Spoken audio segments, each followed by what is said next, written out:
Good morning, everyone. First of all, I want to say thank you for your prayers this past week during my retreat time. It was so good to get away, rest a little bit, catch up on some reading, reflect, pray, and come up with some ideas for us for the rest of this year. And you'll be hearing more about some of those in the weeks to come. But it was so good, I've decided to extend my retreat for the whole month of May. Okay? I wish I could, but I know I can't.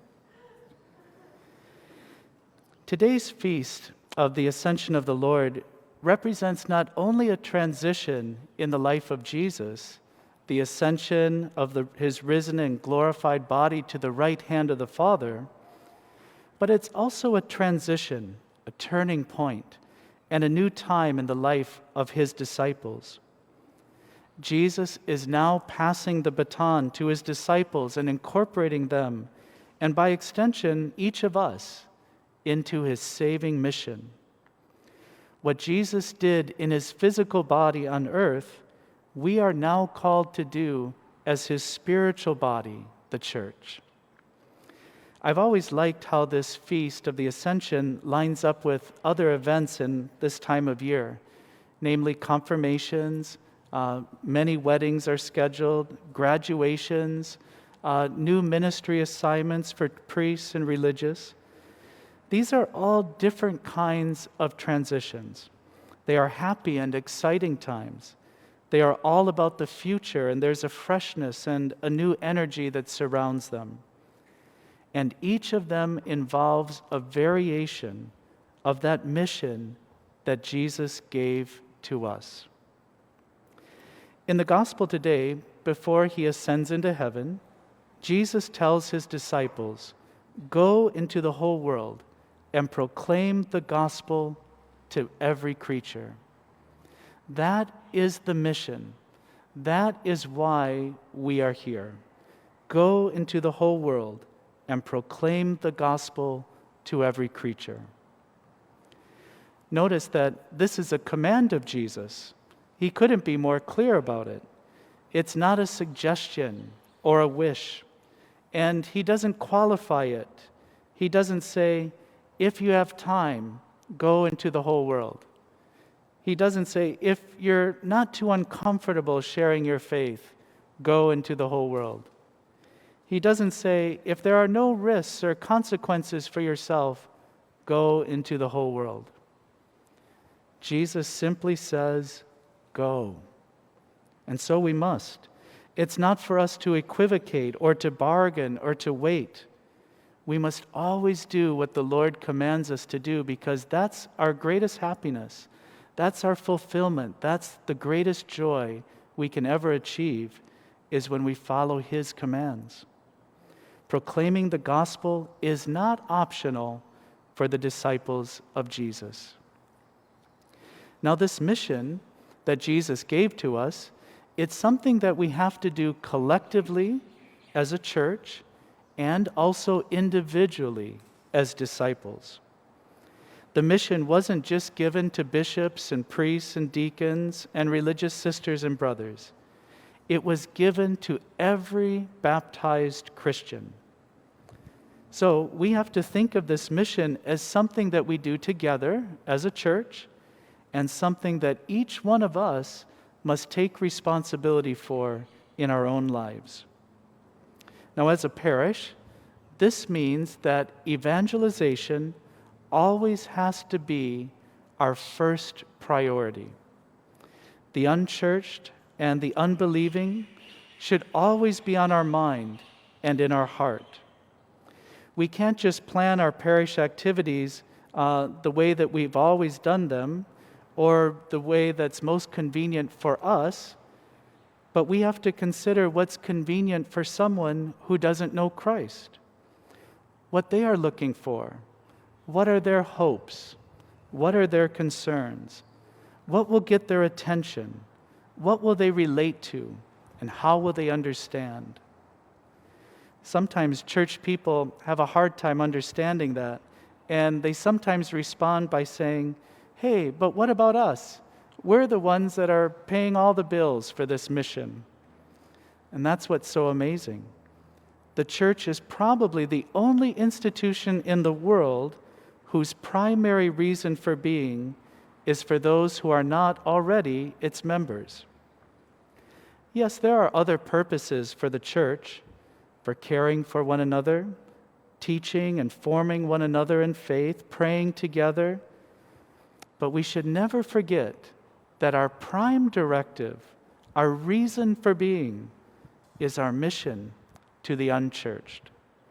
Now, I always have to add this caveat here when I talk about the unchurched at ROL, because I've done this before, and then the next week, everyone meets me at the door and they introduce me to their friend from St. Joseph.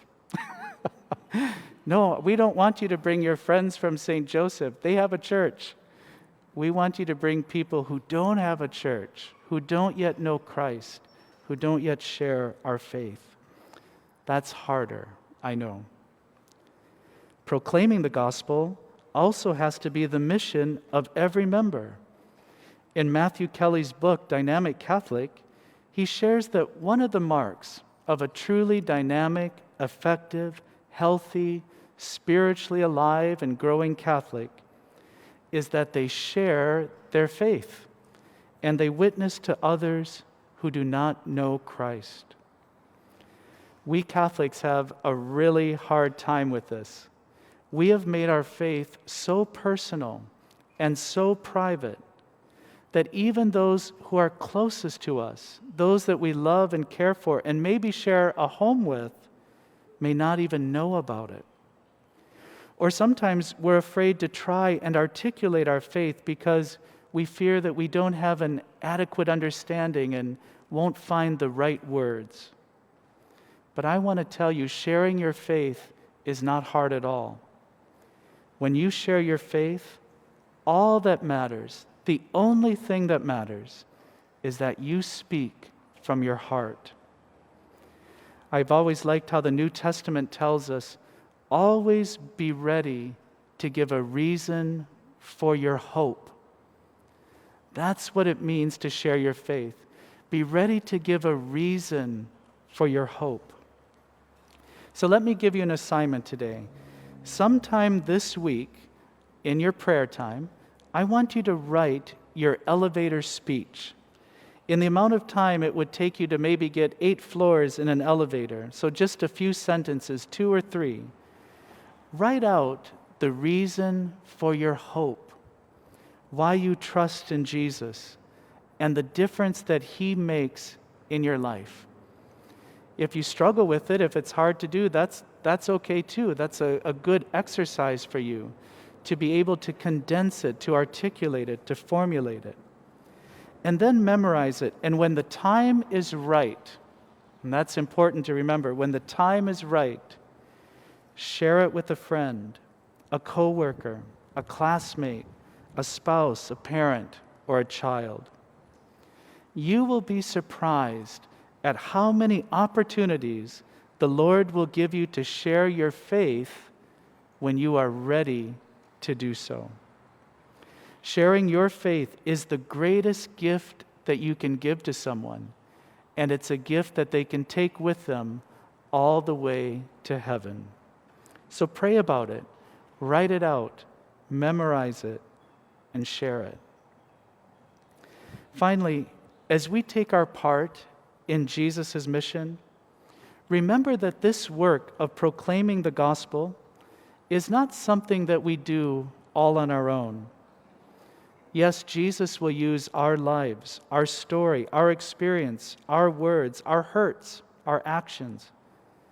But the last line of today's gospel is so important.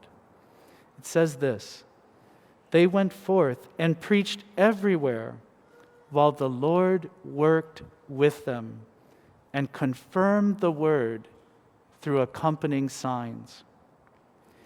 Yes, Jesus has ascended into heaven, but He is still very much with us and working alongside of us. While Jesus has looped all of us into His saving mission, it is still very much His mission and not our own. And we should never forget that. It's not about us. It's not about our agenda. It's about Jesus. And he is still directing the church. He is still guiding this mission. And he is still blessing it.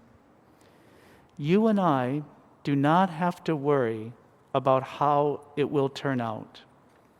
Now, I find that especially comforting in times like we're living in right now, when there's so much division and anger and uncertainty. It's not always easy to measure our progress or to know if we're making a difference.